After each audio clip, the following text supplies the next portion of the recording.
এই মহানগর শক্তিশালী জন্য কাজ করছি। অত্যন্ত আমার অত্যন্ত প্রিয় এবং দলের থেকে কর্মী তানভীর আহমেদ রবি আমাদের মাঝে বসে আছে। অঙ্গ সংগঠনের নেতৃবৃন্দ,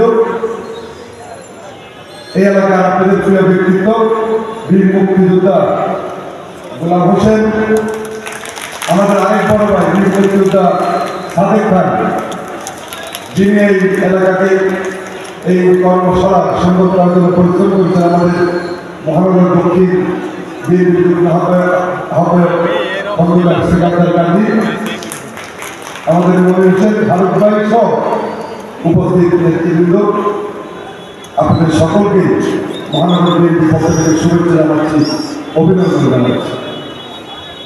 আজকে বক্তব্য আপনাদের রাখবেন যেহেতু রমজান মাস, আপনারা অনেকক্ষণ কষ্ট করছেন, আমাদেরও শারীরিকভাবে আমি দু একটা কথা শুরু বলব। 31 দফা সম্পর্কে আমাদের সবাই বলেছেন, বক্তারা বলেছেন।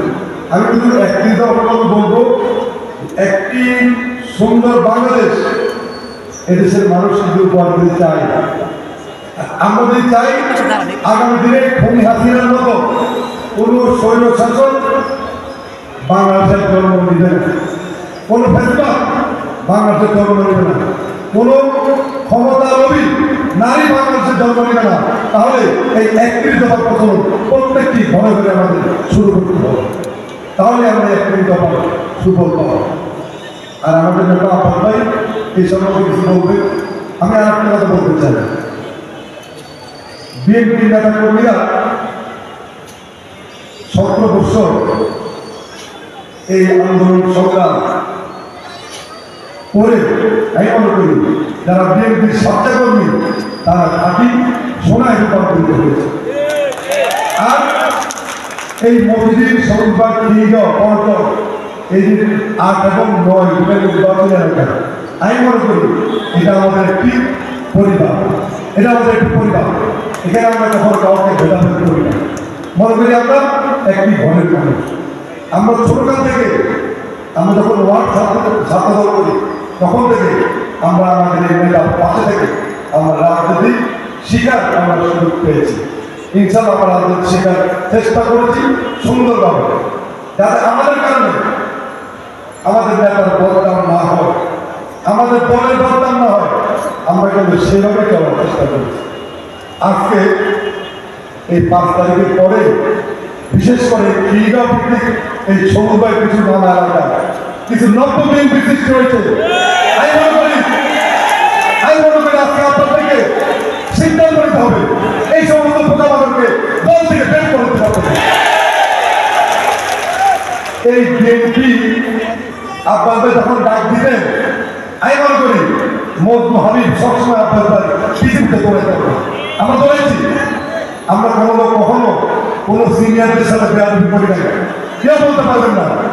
আমরা সকলকে মান্য করেছি, শ্রদ্ধা করেছি, রাজনীতি সুন্দর করার চেষ্টা করছি। আজকে নব্য কিছু বিএনপি এসেছে যাদের অনেকের পথ প্রদীপ নাই, যারা সন্ত্রাসী মাদক ব্যবসায়ী, তারা আজকে এখানে বিএনপি নাম ভঙ্গে এই জায়গা তুমি দখল করে মানুষকে কষ্ট দিতে পারবো না।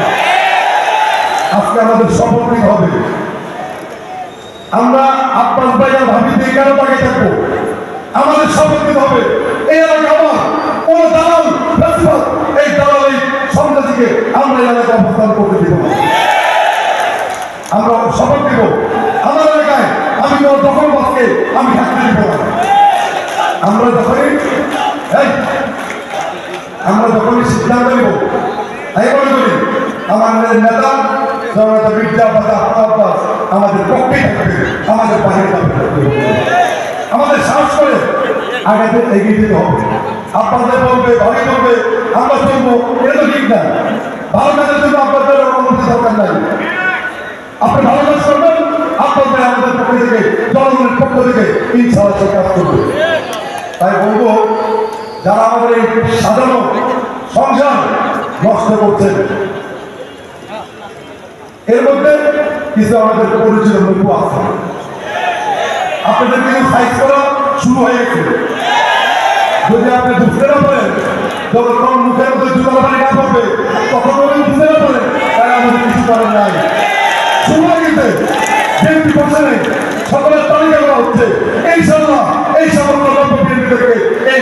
করার কোনো সুযোগ দেওয়া হবে না।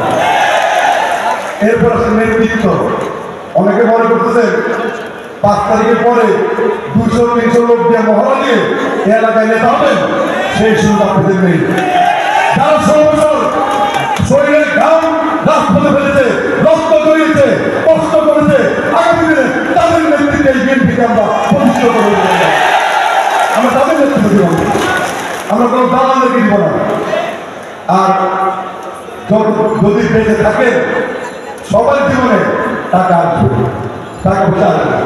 টাকা পয়সার জন্য আমাদের তো ছোট হতে হবে না। আর যদি নাই পাচ্ছি টাকা দিয়ে কি করবো?